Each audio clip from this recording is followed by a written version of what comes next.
শিল্পী হাজো বল্লুত খপুনিকুছি আঞ্চলিক হাইস্কুলৰ দেৱালত মহৰী চুপাৰ যুৱ সমাজৰ সৌজন্যত হাৰ্টথ্ৰব ডক্টৰ জুবিন গাৰ্গৰ প্ৰতিচ্ছবি ৰাজহুৱাভাৱে উদ্বোধনীৰ মুহূৰ্ত।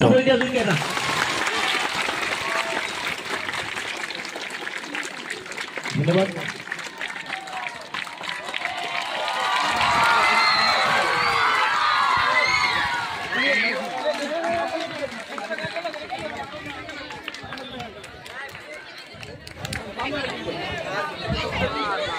হাত বই জোরকে হাত বই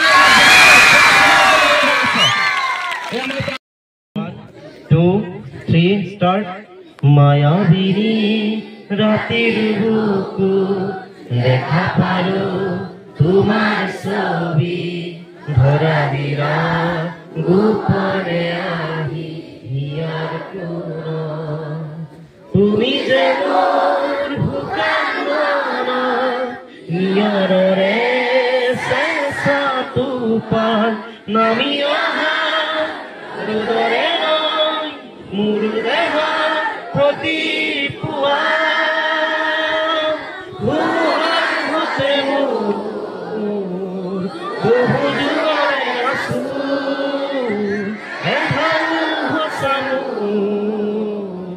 বহুদিনরে আপুন নিজৰ গান হে হব ভাবো তোমাৰ বুকু মায়াবিনী ৰাতিৰ বুকু দেখা পালো তোমাৰ ছবি ধৰা দিৰা গোপনে আহি হিয়াৰ কোন তুমি যে মোৰ শুকান মন নিয়ৰৰে চেঁচা তুফান নামি অহা হৃদয়ে নয় মোৰ দেহ প্ৰতি পুৱা ধুমুহাৰ সতে মোৰ বহু যুগৰে আছো এধান ভাষা মোৰ বহুদিনৰে আপোন নিজৰ গান মোৰ শেষ হব ভাবো তোমাৰ বুকু। ধন্যবাদ। জয় জুবিন দা, জয় জুবিন দা, জয় জুবিন দা। ধন্যবাদ।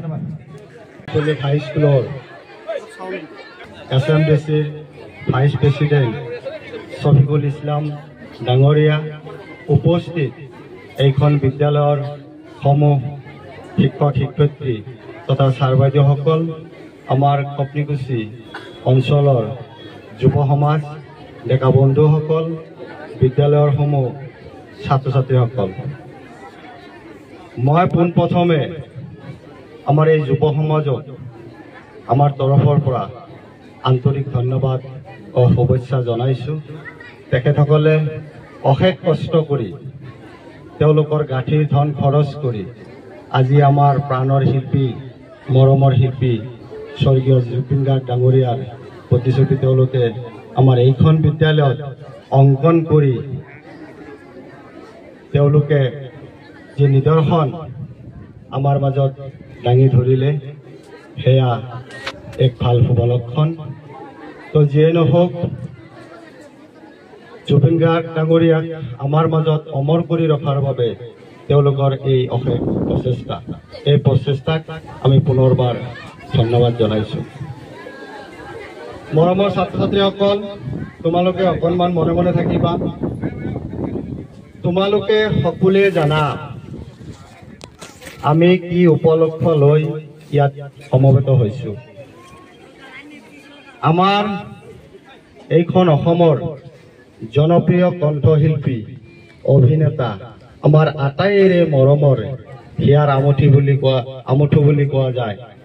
তেখেত যোৱা 19 তাৰিখে ছিংগাপুৰত এক ৰহস্যজনক দুৰ্ঘটনাত পতিত হৈ মৃত্যুবৰণ কৰে।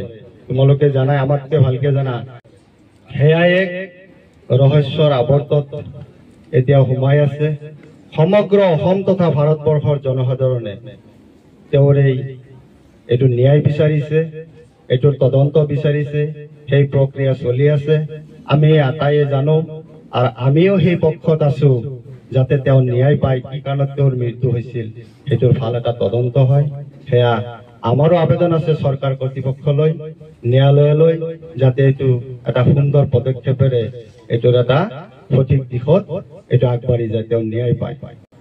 তো জুবিন গাৰ্গ কেনেকুৱা ব্যক্তি আছিল? তেওঁ এজন গায়কেই নাছিল, তেওঁ এজন অভিনেতা আছিল, তেওঁ এজন মানৱ দৰদী মানুহ আছিল, তেওঁ এজন পশু পক্ষী প্ৰেমী মানুহ আছিল। তোমালোকে দেখিছা, ফেচবুকত দেখিছা, শুনিছা।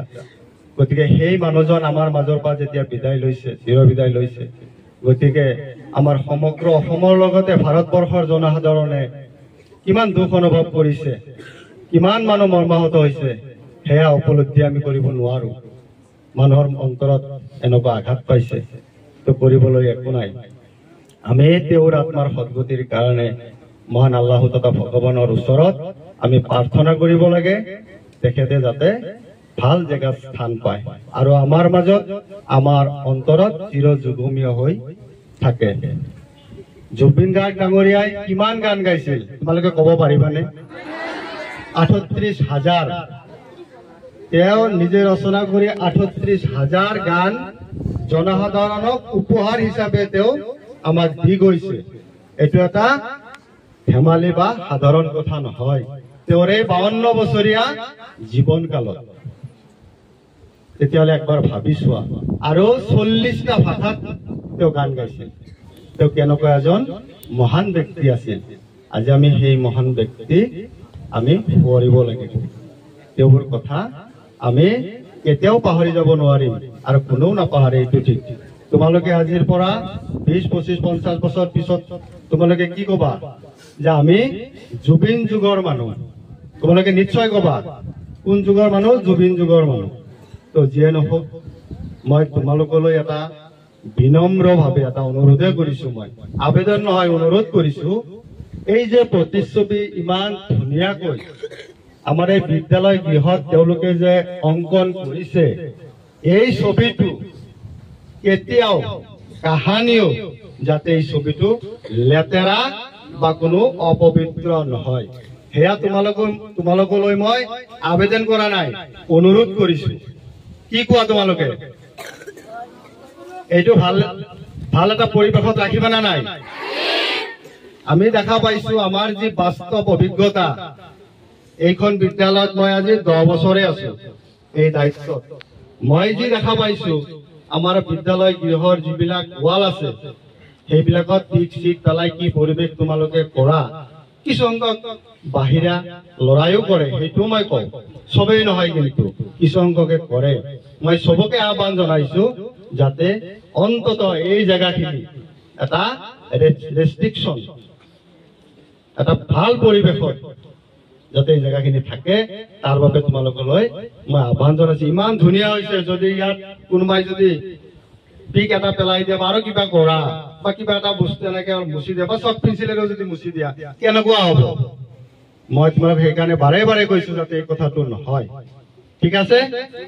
তো মই আটাইকে ধন্যবাদ আৰু কৃতজ্ঞতা জনাই মই প্ৰত্যেকৰে দীৰ্ঘায়ু কামনা কৰি, সুস্বাস্থ্য কামনা কৰি মই মোৰ চমু বক্তব্যৰ সামৰণি মাৰিছো। জয় হিন্দ।